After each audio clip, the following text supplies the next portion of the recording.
Today we'll be talking about the work package 1. And just before I will talk about that, my name is Mohsen Hafiz. I am the IMI Pakistan country representative and working as a principal researcher for IMI. And for the Nexus 1, we have the 5 work packages, and I'm the work package 1, which is a Foresight modeling, and then the trade-off analysis, which we are doing it under that one, and as well as doing the environmental flow assessment. So the Nexus Gain talk is focusing on the fundamentals of the Nexus thinking, including approaches for assessing synergies and trade-off among multiple food system objectives. The speaker will provide examples and critically reflect on the process of applying a Nexus approach with different stakeholder groups, and to draw a lesson for the development and implementation of sustainable and equitable web Nexus innovations. It's this Nexus Gain is a one CGIAR initiative that's examining that the water, energy, food, and ecosystem systems in the transboundary bread baskets in East and Southern Africa, where we are talking about Blue Nile and Limpopo Basin, Central Asia, RLC Basin, and South Asia, Ganges and Indus Basin. So today we are talking about the system level modeling, and also looking around the foresight modeling and then the trade-off analysis. So we have two excellent speakers for this the presentation. The first speaker is Simon Parkinson, who is the international researcher working with IMI as an integrated modeling and assessment. He will be giving a presentation based on his previous work on balancing smart irrigation and hydropower investment for sustainable water conservation in the Indus Basin. And Simon has produced many scientific articles, and he has a rich experience in the integrated modeling and assessment in the Indus Basin and many other part of the river basins in Asia, and as well as in other continents. So he's working. So over to you, Simon. And Simon, you will have it around 20 minutes for the presentation.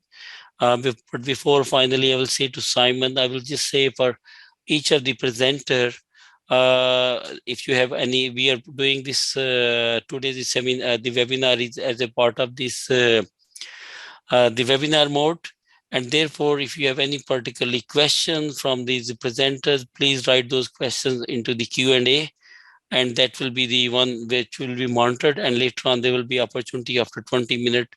I will read those questions, and then the presenter will provide the answer. So this will be the way forward on that one. And then later on, the next presenter will be Vartika Singh, who's working with IFPRI, and she is doing that the water use and crop production in India, and sharing some of the rich experience, part of her PhD work and ongoing projects.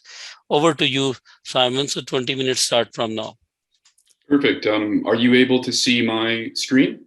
Yes. Excellent.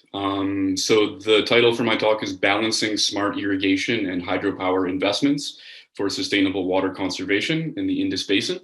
The outline is, first I'm going to go through some of the context for this work, focusing on the design of the modeling framework, some of the data that we used, and then I'll be going into the scenarios that we used for actually analyzing these investment pathways.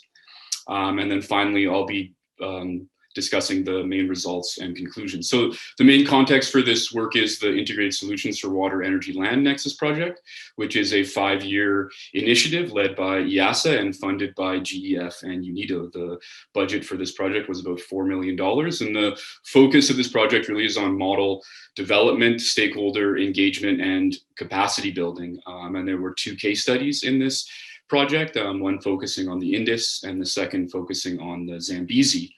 And today I'm going to be talking about the results that we have produced for the Indus. So as I'm sure you're aware, the Indus River Basin is quite a complicated geopolitical region, or river basin.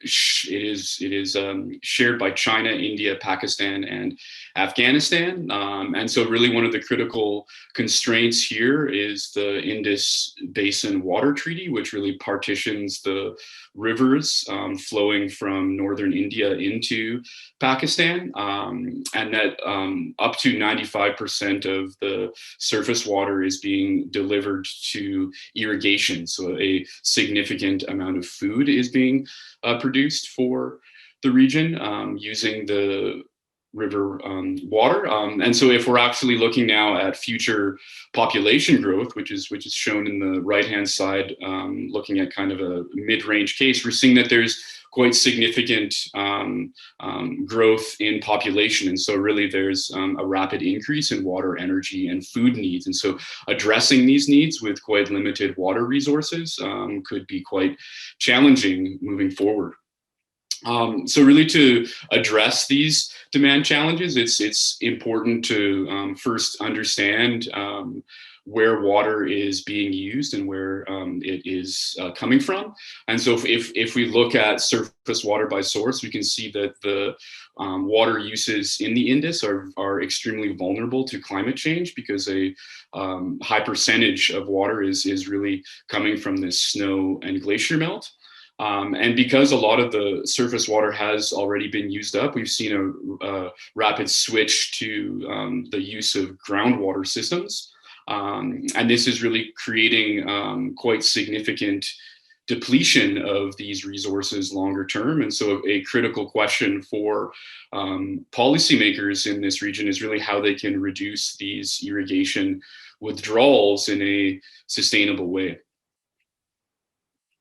So one of the main approaches to addressing irrigation withdrawals is to focus on installing more efficient technologies. And so in this project, we actually worked with a group at the Lahore University of Management Sciences that are in the process of designing so-called smart irrigation technologies. And these are irrigation technologies that enable automated operation, precision application, real-time forecasting, and importantly, when we're thinking about tracking water use and ensuring that water use efficiency has the impacts that we actually want, we can also use these tools for basin-wide water accounting. But there's also a number of trade-offs. So plotted in the right-hand side here are the costs or the investment needs, the energy use, and the water use efficiency. And we can see as we move from these conventional options, so in the Indus, primarily we're using flood irrigation. If we actually move from using this flood to one of these more smarter options, we can actually increase the efficiency quite significantly. And so one of the main research questions that we're looking to answer in this study was, well, if we have specific policies for irrigation technologies, how do these interact with energy and land use, and how can these be balanced in particular with hydropower? So if we're looking at the existing situation in the Indus, we can see that there's about 35,000 megawatts of installed hydropower and another 15,000 megawatts on the way. And so really, really critical here is being able to manage these reservoirs in combination with these irrigation projects, and to understand the scale of investments and trade-offs for other uses.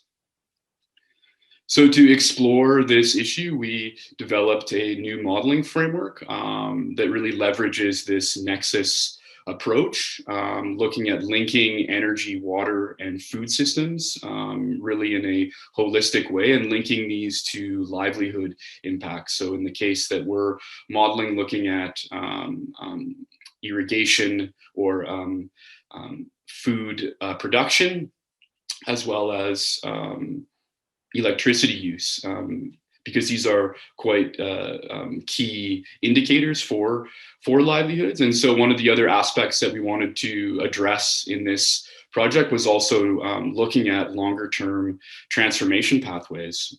So looking not just the current system, but how we can transform into the future to achieve longer term goals. And so we we developed a new integrated assessment tool that combines a distributed hydrological model, the community water model, with infrastructure optimization planning framework, message IX. So the hydrological model allows us to assess surface and groundwater availability, irrigation water needs, as well as climate change impacts at a high spatial resolution. And the infrastructure planning model allows us to look at transformation of our water, energy, and land use systems and associated economic impacts.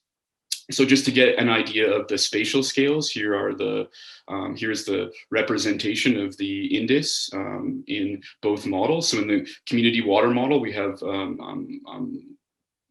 the data down at about 100 meters for the modeling, whereas for message, we're actually aggregating and reducing the computational complexity by using a reduced form river network. And critical is within each of these nodes where we're actually representing quite a detailed representation of the water, energy, and land technologies. So our irrigation systems, our water systems, and our energy systems. And we're then looking at optimizing these systems using perfect foresight from 2020 to 2050 in 5-year increments. And here the decision variables are the investments in new technology capacity, as well as monthly technology operations and river flows. So just to dive a little bit more into what each of the technology representations have, here's the a high-level view of the energy system. So there's a portfolio of power plants, different types of transmission. There's urban and rural users, and also the representation of water uses and land uses. We then have hydropower, which is being connected with river flows, as well as power plant cooling. The water system is similar in that it connects a number of different technologies to end users. So we have pumping, wastewater treatment, we have desalination, and we're critically accounting for all of the energy use for all of these different technologies. And this is really critical when we're looking at longer term pathways and thinking about the energy needs for wastewater treatment. In terms of the land use system, we have different types of crops, so wheat, rice, etc. And then we have different types of irrigation systems, so flood, sprinkler, and drip. And this is where we're also incorporating now these smart technologies. So we don't just have flood, sprinkler, and drip, but we also have smart floods, smart sprinkler, and smart drip. So to parameterize, the model does require a significant amount of data. So we have the installed hydropower systems, transmission and road networks, groundwater pumping, wind, PV, and hydropower potentials, urbanization pathways, irrigation use, and all of the existing systems as well. And really critical here was that we actually worked quite closely with a number of different stakeholders from the river basin to actually calibrate the data and think about the scenarios that we're actually modeling using this framework.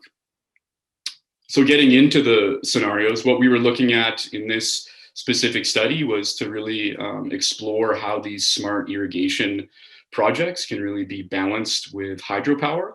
And so we have designed 6 scenarios here. The baseline case focuses really on just the existing system. So we consider all of the existing hydropower plants, but we don't include these smart technologies. We then include an additional scenario where we start to explore some additional constraints on environmental flows, as well as enabling crop shifting within the different spatial units in the model. We then get into looking at now policies for implementing smart irrigation. So the balance 0 scenario looks at implementing smart irrigation if it's cost optimal. And it also allows all of the planned hydropower to be installed in the basin. The Smart 50 case is a similar case, but now we actually have a specific policy on installing 50% of the irrigated area with these smart technologies. The balance 50 case is similar, but in this case, we're now also considering these hydropower units. And then finally, this balance NE scenario, we're also now implementing constraints on new coal and oil-fired power generation. And this is really to simulate a case where we have concurrent climate policies. So now getting into the main results. So these are the investment and operational indicators. So first we have the investments, and what we can see is the most expensive scenario is really this balance NE case. So when we start to think about not only incorporating these smart technologies, but also these low carbon options, we require significantly more investment. So we have almost a 100% increase in investment when we move from these baseline cases to these cases with low carbon outcomes. In terms of the operational costs, there's more variability, and what we're seeing is really that the total operational costs for the river basin are really driven a lot by future costs for fossil fuels. And so scenarios where we limit these fossil fuels from the energy system really help to reduce these operational costs longer term. Looking at the third line here at the irrigation results, now we can see is the scenarios where we've really implemented these smart technologies. We can see that the irrigation withdrawals reduced by about 40%, which is a major reduction. This, of course, though, has impacts on groundwater recharge. So as we're reducing the irrigation, we're losing those losses. And so we're also impacting the groundwater recharge. The water for energy also, we can see that as we have increased constraints on water, that we use less for power plant cooling. And then for energy for water, we can see that as we install more smart technologies, we're requiring more energy because these smart technologies require more energy per unit of water used. So in conclusion, integration of this high resolution hydrological model with this multi-sector optimization model really enabled analysis of these long-term water conservation pathways. And I think this type of framework could be quite useful for thinking about how to move forward with the work in Nexus gains. Looking at the smart technologies, we were able to really quantify that these are able to significantly reduce these irrigation withdrawals, but have significant impacts to the recharge to the groundwater systems. And so these smart technologies are really going to be key in enabling basin-wide water accounting, which is going to be needed to manage rebounds after these efficiency upgrades are implemented. And then finally, investment and operational savings really can be achieved through coordinated implementation of renewable energy and irrigation projects. So really thinking about coupling this land use planning with the energy system planning is very important. So that brings me to the end of my slides. Thank you very much. I will now take any questions. Thanks, Simon, for giving an excellent presentation showing on the different, basically the investment between smart irrigation and hydropower project and how the different thing could be approached and what we could do on a more coordinated way. So the first question is from the Stefan. Given increase in fossil fuel costs and implication for operational costs, would you expect stronger case for investment in hydropower and smart irrigation tech? Yes, exactly. So within our modeling framework, we assumed a constant fossil fuel price that was based on history. And actually, if we would have incorporated a more recent price or a more aggressive price, that would have actually resulted in fossil fuels being pushed more rapidly out from the mix. So this is a very important area to explore in future scenarios. Okay, thank you. Now the next question is asked by the Simon Langen from IMI. He's saying, Can you say something on the sources and magnitude of uncertainty related to the models and data? Yes. So the modeling framework, which consists of the community water model and the message IX framework. So I actually do have some of the results for calibration of the hydrological model.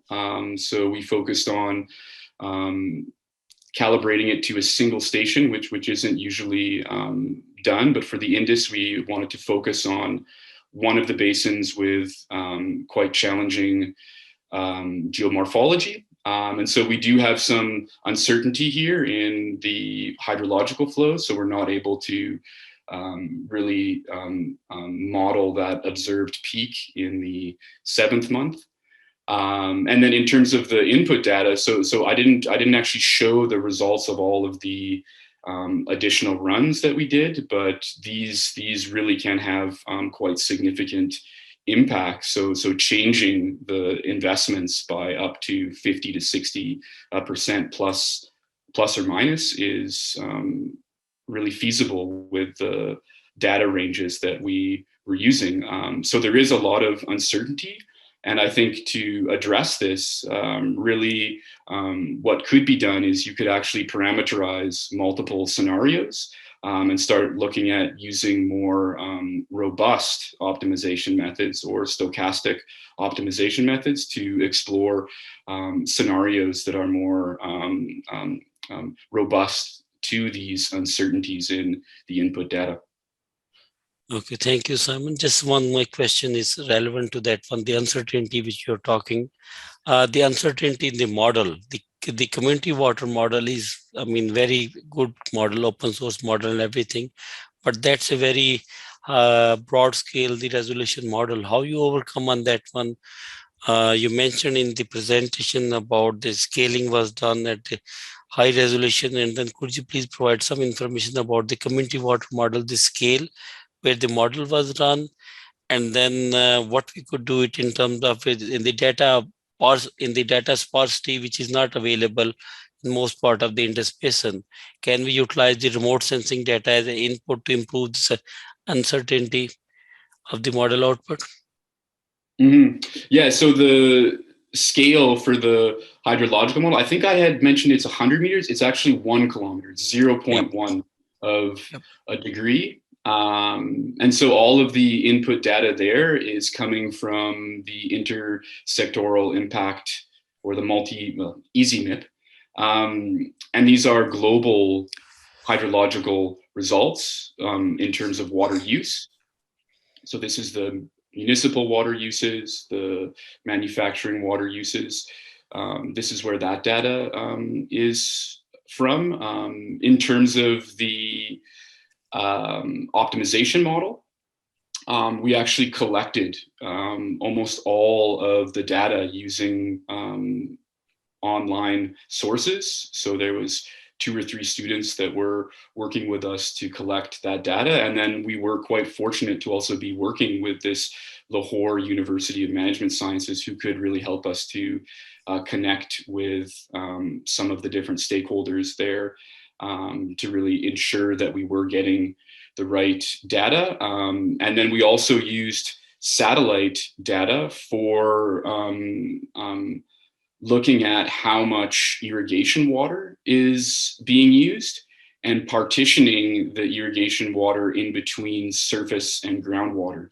And so there was a study done in 2013 by MJM Chima, and he had worked with us to implement this approach.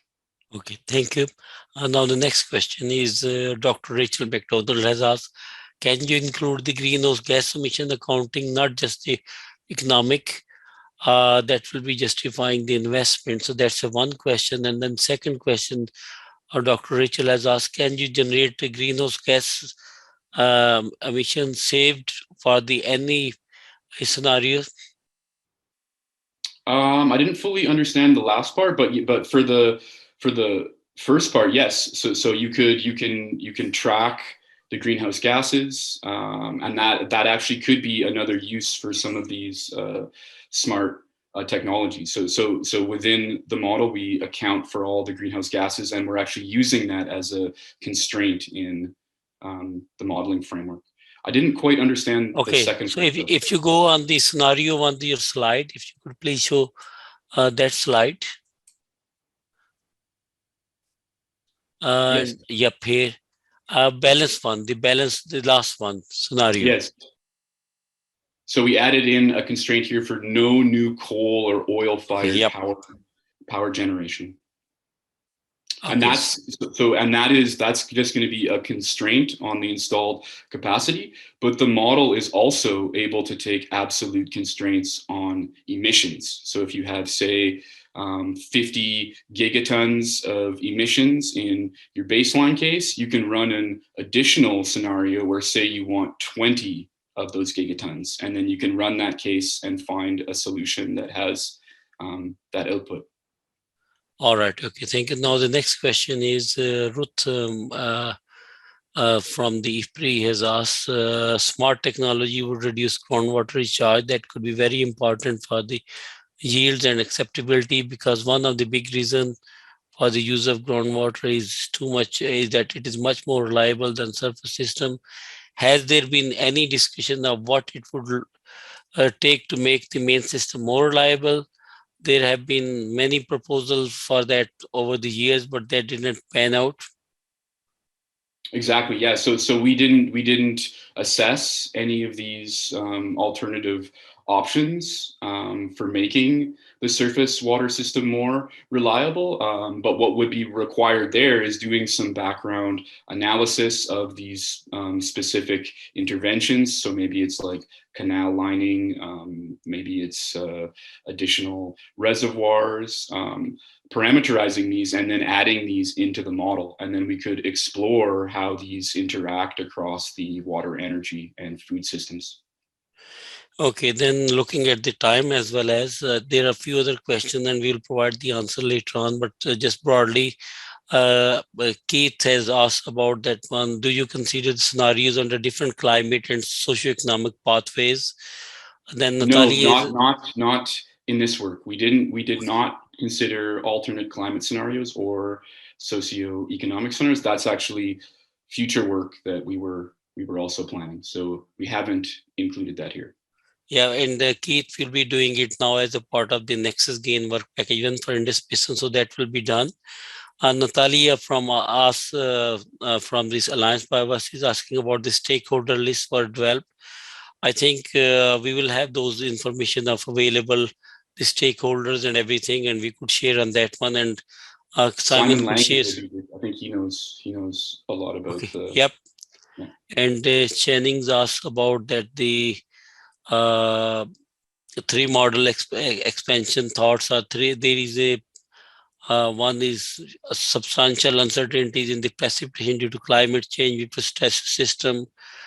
Under the desired state of the world, Pakistan will move towards heavy reliance on the wind, solar. This comment is further on that one. About third is about perhaps useful to link this model to the Pakistan CGE so that economic wide impact can be set. Channing, yes, that's what we are planning to do under the current work. We'll be linking with the CGE work, which done by Steve Davis and Claudia Ringlier and other ones we are doing in that one. And there are the other, Girma has asked the question about the impact of dam reservoir in your hydrological modeling simulation. So that's, again, we will be planning to do under the future work, but I will just ask quickly last comment from Simon. If there is have you done that kind of a thing in hydrological model simulation? I didn't fully. Okay. In your modeling work, did you account the impact of dams in the hydrological modeling simulation? Yes, we did. Yeah. Okay. Yep. But we didn't include the updated reservoir management schemes that we were simulating in the optimization model. So one further stage is needed where you downscale the results from the optimization model and then you rerun them through the hydrological model. That's what's needed. All right. Okay. Thank you. But in the so that's definitely, and now Simon is a part of the team. We will be doing it all these things in future, the modeling work which we are doing at PyWR and the other modeling work. So all these aspects will be done a bit more into the work which was not able to cover in the previous project. Thank you very much, Simon, for that one. Now I will be requesting to the next speaker is Vartika Singh. She is working with IFPRI, and Vartika will be giving a presentation on water use and crop production in India. She will be sharing about her thoughts, and she's saying it our 2 cents, the input on that one. Over to you, Vartika. You have it 20 minutes for the presentation. Thank you. Thank you, Mohsin. Hello, everyone. My presentation was previously titled Our 2 Cents, as you will know when I also show scenarios, but my supervisor didn't agree. So I have had to change the title of the presentation. And I am looking at water use and crop production in India, trying to evaluate policy options using an integrated assessment modeling methodology. This project is funded by the Food and Land Use Coalition as well as the FABLE Consortium, and partners in the project are PEAK, which is the Potsdam Institute for Climate Impact Research, IASA, EAT, and IIM Ahmedabad here in India. So as part of, I'm going to talk a little bit about water withdrawals in India.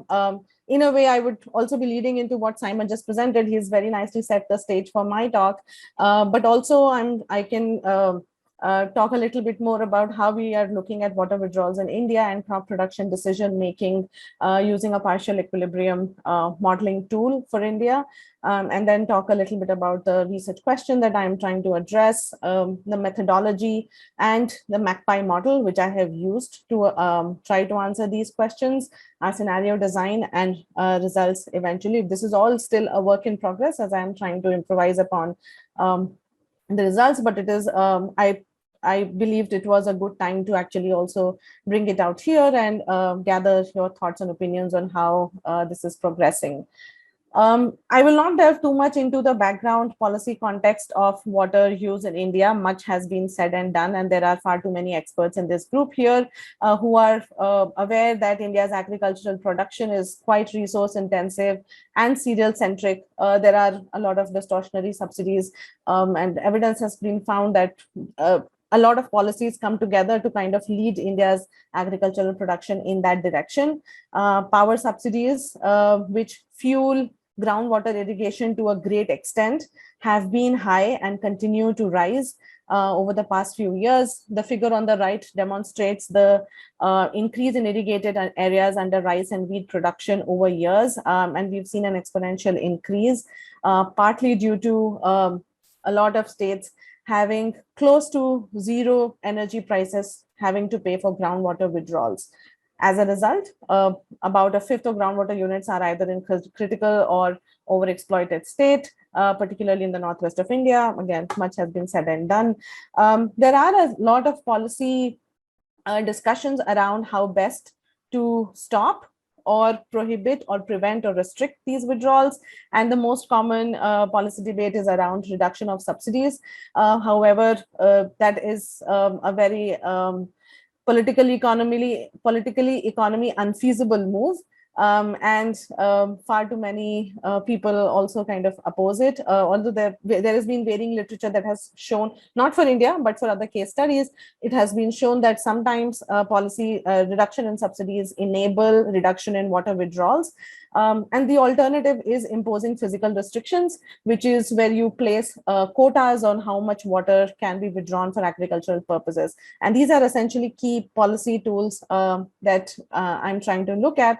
So in light of this background, I am trying to create future projections of water saving policies, either price or quantity on agricultural production, water use, and food security in India. This is a very agricultural economics question, and I'm trying to answer this using a model. This is called Model for Agricultural Production and its Impact on the Environment, MACPI. So the MACPI model has been developed by the Potsdam Institute for Climate Impact Research. And this model is essentially an integration of three models together. So there is LPGML, of which I will also talk about shortly, and REMIND.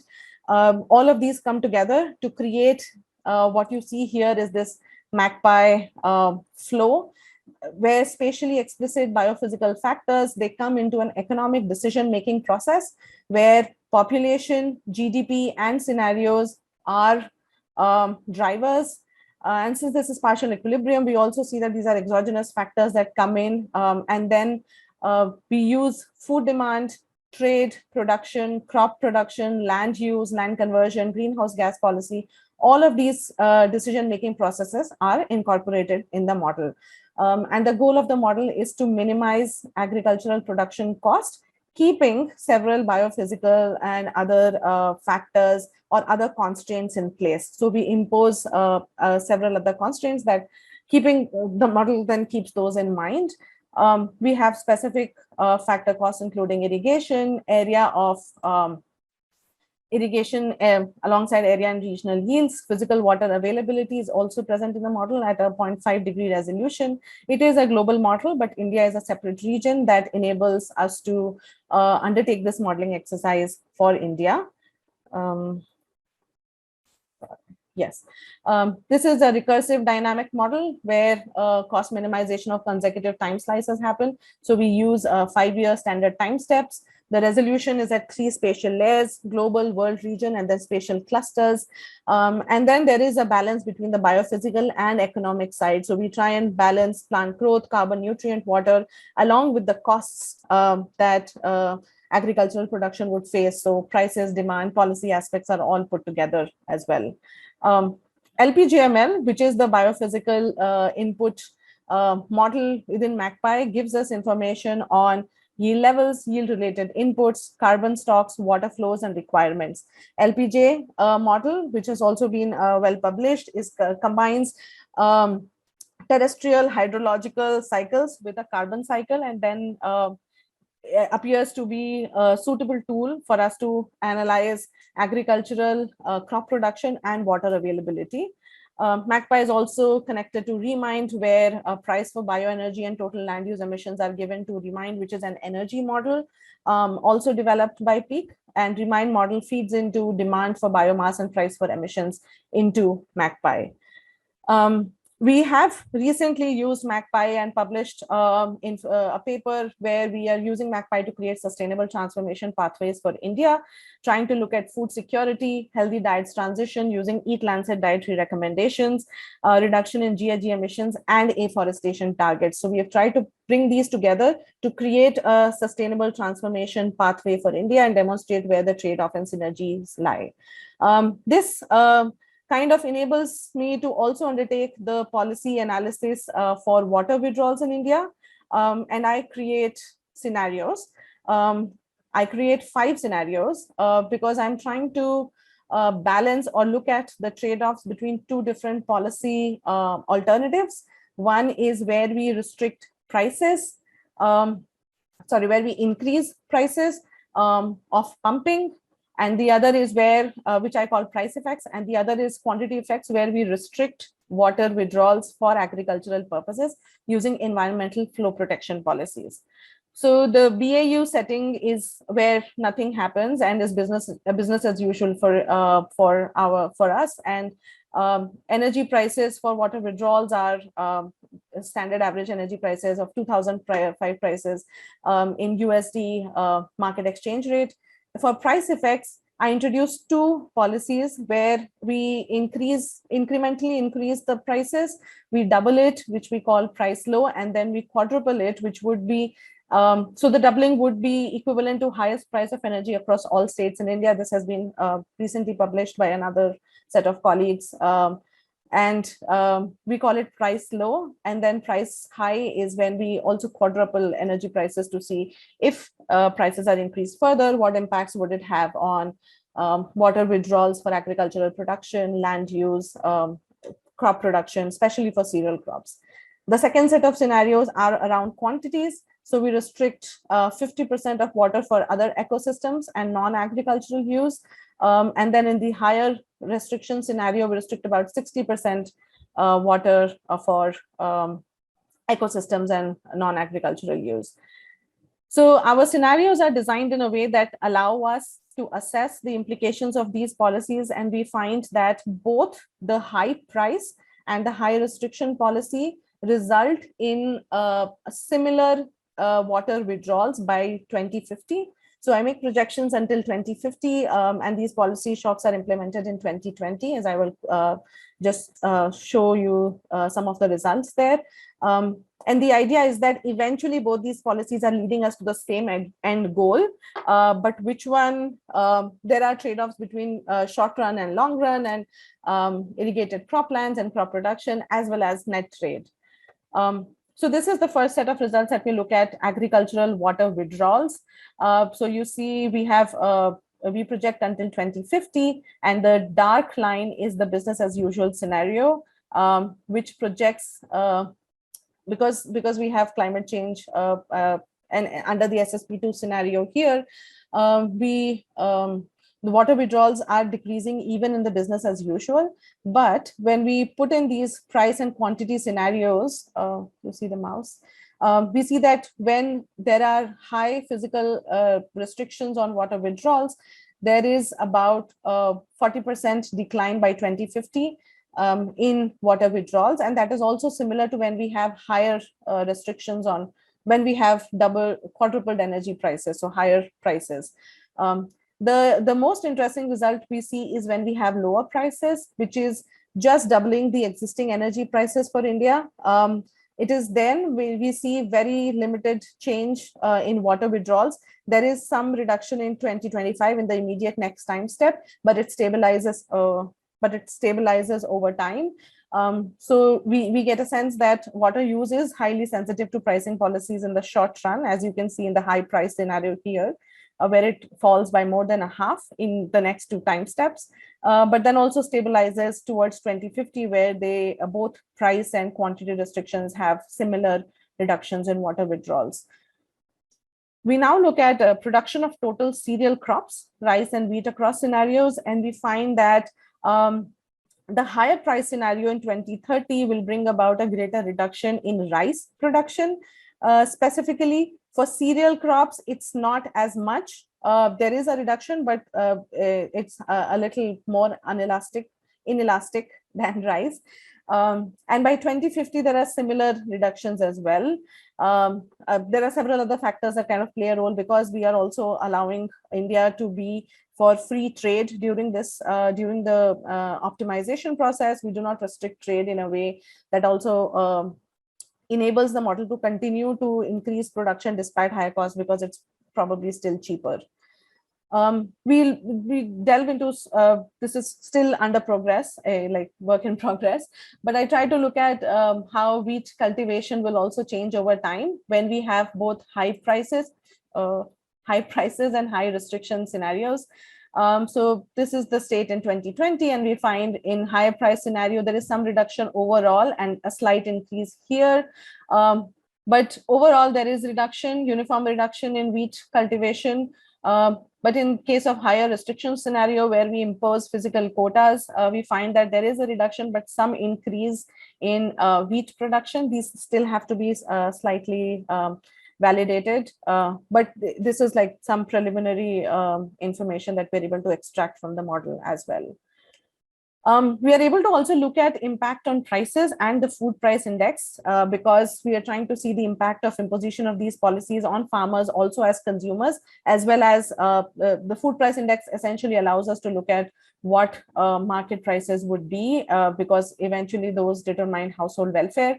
So we find that the food price index, so if it's on the right, it's essentially a very high increase as compared to the baseline. And this is compared to 2020. There's a high increase when we have higher prices. We see a decrease, in fact, when we have physical restrictions. And this is the same for rice and wheat. It's a similar story. So we find that when we impose energy prices are higher, food price index also shifts higher, so imposing higher costs on the households for purchase of food products, whereas when we impose physical restrictions, those do not increase the food price index to the extent as prices. And finally, we are also looking at net trade, which is so this figure essentially shows change in net exports of cereal crops as compared to 2020. So we find that when prices are higher in the immediate time step 2030, there is a greater reduction in exports. So actually, we are net importers of cereal crops. There's about like 350% decline. But by 2050, that changes a little bit. So the tables are turned. But in the physical restriction scenario, it is actually the tables are turned in the opposite side. So although we seem to do fine until 2030 in case of physical restrictions, by 2050 we become net importers, high net importers of cereal crops.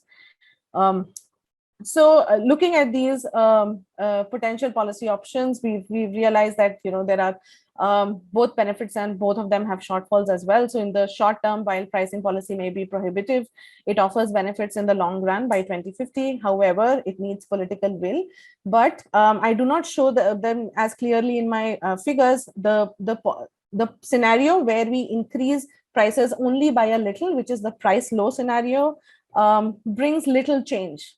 So it is actually possible to increase energy prices a little bit more than they are currently in order to save energy subsidies for India.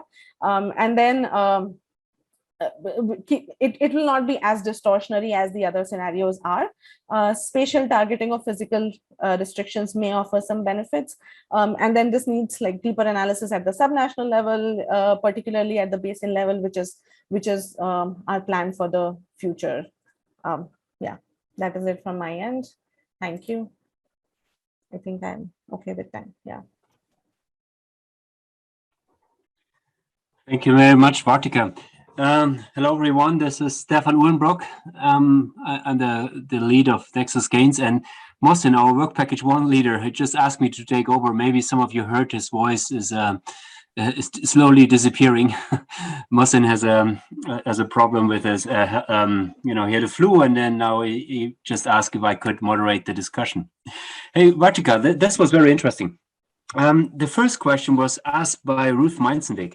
I think in earlier part of your discussion, you said that there's little political appetite for reducing energy subsidy. On the other hand, there's to really enforce physical limitations or quotas for groundwater abstraction is also very difficult because it needs the administrative machinery, which is in most countries, including India, very difficult. So the Ruth question is, what do you think is more feasible, raising the prices or restricting the withdrawals? My personal opinion aside, since I've been reading a lot of literature on this around case studies across the world, most places have found that imposing physical restrictions still work out better, much more than increasing prices. Because prices are directly seen as feed into economic decision making, as we see in this model as well, but also at the farm level decision making as well, because they are more tangible and visible as compared to physical restrictions. Of course, both of these need administrative will and abilities. But in India, we've seen, and they've started in Haryana, in fact, in urban areas where they have started to give out licenses for water withdrawals for commercial purposes, which is, I would say, like a good start. But yes, something that we're still a long way to go. One of the reasons why we try to do this is to also demonstrate the trade-offs between these policies and see if there is any appetite in pursuing either of these. Yeah, thank you. Thank you. And your personal opinion? My personal opinion is, so I am an economist. I would go with prices because you believe in economics. Help you. Okay. Yeah. Okay, good. Hey, the second question was by Archisman from the daily office of IMI, and he was asking if you are also looking combined effects or policy effects additive. Do you plan to check on a combination of higher prices as well as physical restrictions? I have, in fact, this afternoon. Mm-hmm. Yes, in fact, this afternoon I have set up a run to see that. So yes, that is on the plan. Let's hope Okay, so this seminar came 1 week too early. You will share these results with Archisman then later. Okay, good. Yes. The third question is by Shilp Fermer. Shilp is he made kind of reports that quantitative quotas by implementing power rationing is not so well accepted, but later he says are now widely accepted. I'm not sure if I really understand the question. I think it's kind of limiting power supply for certain hours of the day or doing night times or whatever, and that is not very popular with the farmers. What's your point on that? And if you read further down his question, economists don't need to worry about elections. Precisely why I kept my personal opinion aside.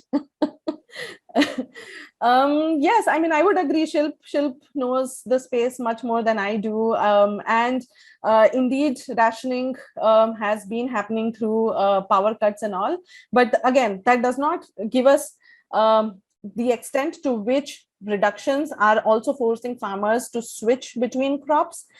So this is something that, we still need to figure out. We still need to study, and I could try and see if I could model this, but perhaps this is still like out in the open. Yeah. Okay, thank you. Ruth Meinzendick has another question: how physical restrictions could be done in India, given the limitations in terms of administration and oversight of implementation of the enforcement of such policies? So I would say there have been discussions around, and similar to just what Shilp said, around power cuts, but increasingly authorities are going to talk about how to target areas. So spatial targeting again, how to target areas where they want to restrict and also give licenses to people to use it. Now it is a completely different matter where monitoring of, if withdrawals are actually being done by licensee holders or not is, that's a different ballgame altogether. But conversations are ongoing. It is a matter of implementation, I would say. Okay. Political economy strongly, yeah. Yeah. The next, not the next question, but the one later is also a statement by Abdul Rana from, I think, from IFPRI, Pakistan lead, says that one has to factor in political economy. I guess you agree with his statement, or you want to expand on that? What do you see as the drivers of the political economy in India? We cannot model it. That is the only thing. There is a lot of it. The goal of the exercise was actually to generate evidence on the possibilities. And then we hope to essentially, because there have been some analysis in India at smaller scales. So at a state level, so for Punjab, Haryana, a lot of work has been done, some for Gujarat, as Shilp knows. But again, at the national scale, there is no standard agreement, or I would say no evidence, very scant evidence on what would be the implications of imposing either of these policies. And I would say that is also one of the factors that is kind of withholding any strong decision making in this regard. I'm hoping that with some evidence, and of course with with more work around this, we're at least able to create some conversations or ripples around which policies might still be better. Yeah. Mm-hmm. Okay, thank you.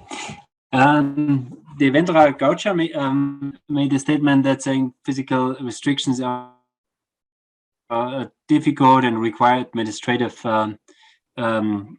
costs and oversight and enforcement, and higher transaction costs. So policy increasing prices is easier in the current context. Would you agree with that statement, or you challenge him on that? So given that prices are also determined by India at the state level, so there is no central agreement. In the model, of course, I had to take national average values, but it is a very, very state subject here in India. So it really depends which state is not going elections in the next couple of years to be able to implement price policies. Physical quotas can still be implemented in a paced manner, and they would also show results in a paced manner. But prices are something that, they come out very clearly in the open. So I would say it would not necessarily be easier for a state if they want to retain their government. Okay, that's interesting. And if you continue with the question, Shilp Farmer comes in and says again, says now that some states seem to be better in implementing the farm power rationing than other states. to control groundwater over abstraction through the rationing. And he suggests that would be interesting to compare. Why are some states better? Why is the acceptance better in some states than others? Would you agree? And how could we get a better understanding of that? I would say from the modeling perspective, it's very, very difficult. But what we need to do, and that is also plans on the horizon, is to look at subnational implementation of these policies, except that the modeling restrictions and the whole optimization algorithms make it slightly difficult, but we are on it.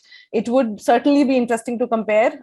One other thing that kind of prohibits this exercise is availability of data, given that models feed on data, and because of very little information that's available on how states have actually worked through it, because anyone who talks about water in India is talking about Punjab and Haryana mostly. So that also kind of makes it difficult, but it's certainly interesting. I would agree with him. And depending on if there's appetite within the Nexus Gains teams as well, there's something that we can figure out moving ahead. Yeah. Yeah, I think we should really try to understand what are the drivers behind that, and if some states are really performing better, then why is that? So yeah, I would think there's appetite for that type of investigation. Yeah. And one last question, we have 2.5 minutes left, is from David Mekonnen, and he asks: is there good information on localized groundwater levels?